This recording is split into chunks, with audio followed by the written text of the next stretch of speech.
Your 3-minute question and answer period for CWB Financial Education will now begin. Do you have an exit strategy for this project? Yes. So before we host our competition and workshops, we set plans and timelines for everything. So like everything can be like set in a timely manner so we can follow up. How has COVID impacted your project?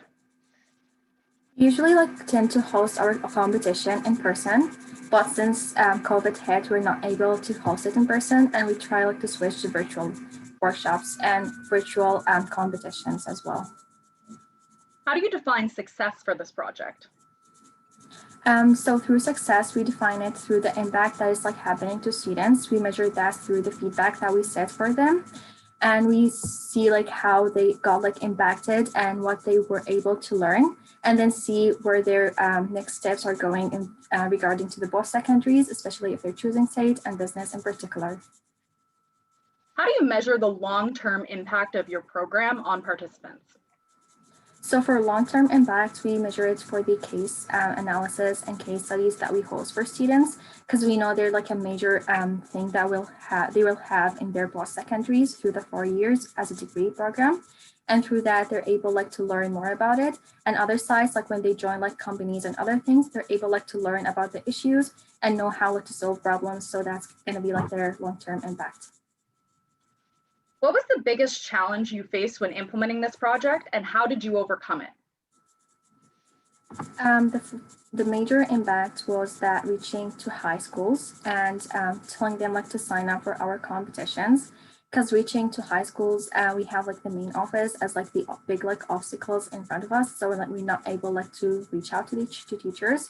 So we were able to overcome it through sending massive emails to the main office, to teachers who we know, and then we ask teachers to connect us with other schools or teachers so we can be in touch with them.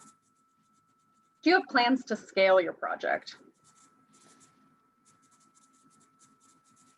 Some of our plans to scale the project, if the persistence of COVID-19 impact continues us to be virtual, we were looking at options where we can partner with other post-secondary institutions in other cities to help them to establish case cast competitions in their own city. What training did your project managers and/or program facilitators undergo? So for trainings, we have our faculty advisors who train us on how to do the project and how to set timelines and how to be able to make communications and other stuff. And then on the other hand, we have our volunteers who got a full trainings to set for the workshops and for the competitions as well. How did you develop the curriculum or content for your program, and did you engage any partners? Your time has now expired. Thank you, and act as safe. Thank you.